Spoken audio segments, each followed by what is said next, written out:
ಜನಕ್ಕೆ ಪದೇ ಪದೇ ಪರೀಕ್ಷೆ ಬರೀಲಿಕ್ಕೆ ಅವರನ್ನ ಬಲವಂತ ಮಾಡ್ತಾ ಇರತಕ್ಕಂಥದ್ದು ಭಾರತೀಯ ಜನತಾ ಪಾರ್ಟಿ ಅನ್ನೋದನ್ನು ಬಹಳ ಸ್ಪಷ್ಟವಾಗಿ ಹೇಳಲಿಕ್ಕೆ ಬೀಳ್ತೇನೆ.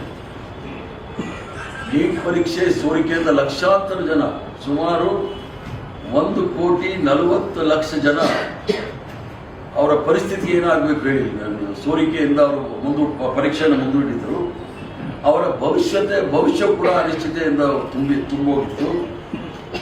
ದೇಶದಲ್ಲಿ ಮಕ್ಕಳು ಆತ್ಮಹತ್ಯೆ ಮಾಡಿಕೊಂಡ್ರು. ಯಾರಿಗಾದರೂ ಪ್ರಧಾನಮಂತ್ರಿಗಳಾಗಲಿ ಅಥವಾ ಧರ್ಮೇಂದ್ರ ಪ್ರಧಾನ್ ಅವರು ಹೋಗಿ ಆ ಮಕ್ಕಳ ಸ್ಥಿತಿ, ಅವರ ಕುಟುಂಬದ ಸ್ಥಿತಿ ಏನು ಅಂತ ನೋಡಿದಾರ ಅನ್ನೋದನ್ನು ನಾನು ಕೇಳಲಿಕ್ಕೆ ಇಚ್ಛೆ ಬೀಳ್ತೇನೆ.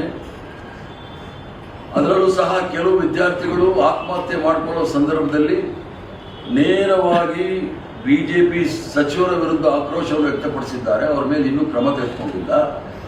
ಈಗಾಗಲೇ ನಮ್ಮೆಲ್ಲರ ಅಚ್ಚುಮೆಚ್ಚಿನ ನಾಯಕರಾದ ರಾಹುಲ್ ಗಾಂಧಿ ಅವರು ಅವರ ರಾಜೀನಾಮೆಯನ್ನು ಕೇಳಿದ್ದಾರೆ. ಅದಕ್ಕೆ ಇವರು ಸಹ ಯಾರೂ ತಗೊಂಡಿಲ್ಲ. ಇಷ್ಟೆಲ್ಲ ಮಕ್ಕಳು ಆತ್ಮಹತ್ಯೆ ಮಾಡಿಕೊಳ್ಳೋದಕ್ಕೆ ಲಕ್ಷಾಂತರ ಜನ ಪದೇ ಪದೇ ಪರೀಕ್ಷೆ ಬರೀಲಿಕ್ಕೆ ಕಾರಣಕರ್ತರು ಯಾರು ಅಂತ ಹೇಳಿ ಈ ಒಂದು ಸಂಸದರು ಏನು ಹಬ್ಬಿಸ್ತಾ ಇದ್ದಾರೆ, ಸುಳ್ಳು ಹಬ್ಬಿಸ್ತಾ ಇದ್ದಾರೆ, ಅದ್ರ ಬಗ್ಗೆ ಹೇಳಬೇಕಾಗುತ್ತೆ. ಈಗ ಮೈಸೂರಲ್ಲಿ 1847 ವಿದ್ಯಾರ್ಥಿಗಳು ಆಗಿದ್ದಾರೆ. ಅಲ್ಲಿ ಯಾವ ಕಾರ್ಯಕ್ರಮ ಇತ್ತು? ಯಾದಗಿರಿಯಲ್ಲಿ 286 ಅಭ್ಯರ್ಥಿಗಳು ಹಾಜರಿಯಾಗಿದ್ದಾರೆ. ಅಲ್ಲಿ ದಕ್ಷಿಣ ಕನ್ನಡದಲ್ಲಿ ಆಗಿದೆ. ಅಲ್ಲಿ ಯಾವ ಕಾರ್ಯಕ್ರಮ ಇರಲಿಲ್ಲ.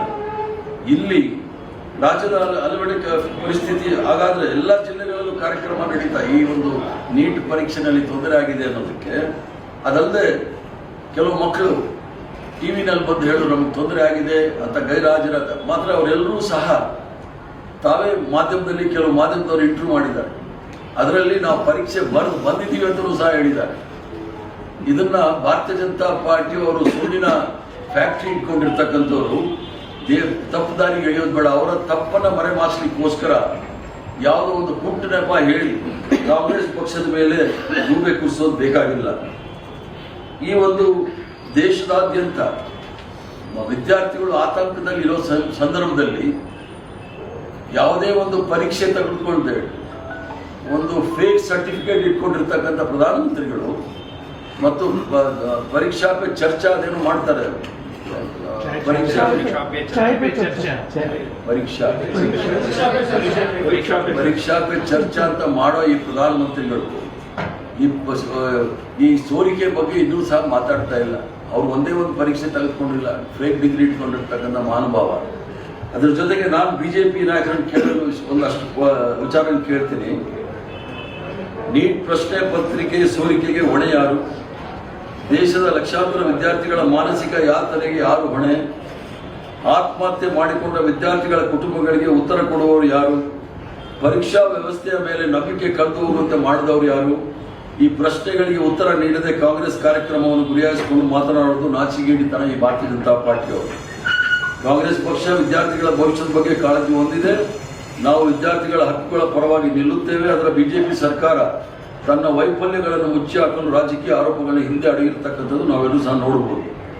ವಿದ್ಯಾರ್ಥಿಗಳ ಬದುಕಿನೊಂದಿಗೆ ಆಟವಾಡಿದವರು ಇಂದು ನೀತಿ ಪಾಠ ಹೇಳಲು ಹೊರಟಿರುವುದು ಈ ದೇಶದ ದುರಂತ. ಮೊದಲು ನೀಟ್ ಹಗರಣದ ಬಗ್ಗೆ ದೇಶಕ್ಕೆ ಕ್ಷಮೆ ಕೇಳಿ, ನಂತರ ಕಾಂಗ್ರೆಸ್ ಪಕ್ಷ ಬಗ್ಗೆ ಮಾತನಾಡಿ ವಿದ್ಯಾರ್ಥಿಗಳ ಭವಿಷ್ಯ ಹಾಳು ಮಾಡಿದವರ ಬಾಯಲ್ಲಿ ನೈತಿಕತೆ ಮಾತುಗಳು ಶೋಭಿಸುವುದಿಲ್ಲ. ಮೊದಲು ಈ ದೇಶದ ಶಿಕ್ಷಣ ಸಚಿವ ರಾಜೀನಾಮೆ ಕೊಡಬೇಕು. ಇದರ ಮೊದಲು ಶಿವರಾಜ್ ಸಿಂಗ್ ಚೌಹಾಣ್ ಮಧ್ಯಪ್ರದೇಶದ ಮುಖ್ಯಮಂತ್ರಿಗಳಾಗಿದ್ದಾಗ ವ್ಯಾಪಕ ಘೋಟಾಳ ಅಂತ ಆಗಿತ್ತು. ಅದರಲ್ಲಿ ಸುಮಾರು 45 ಜನ ಕೊಲೆಯಾಗಿದ್ದಾರೆ. 45 ಜನ ಕೊಲೆಯಾಗಿದೆ.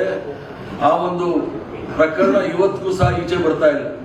ತಮ್ಮ ಸಂಪೂರ್ಣ ವೈಫಲ್ಯಗಳನ್ನು ಮುಚ್ಚಲಿಕ್ಕೆ ಕಾಂಗ್ರೆಸ್ ಮೇಲೆ ಗೂಬೆ ಕೂಡಿಸ್ತಕ್ಕಂಥ ಭಾರತೀಯ ಜನತಾ ಪಾರ್ಟಿಯ ಗೂಬೆಗಳಿಗೆ ಸರಿಯಾದ ಉತ್ತರ ಜನ ಕೊಡ್ತಾರೆ ಅಂತೇಳಿ ನನ್ನ ಭಾವನೆ.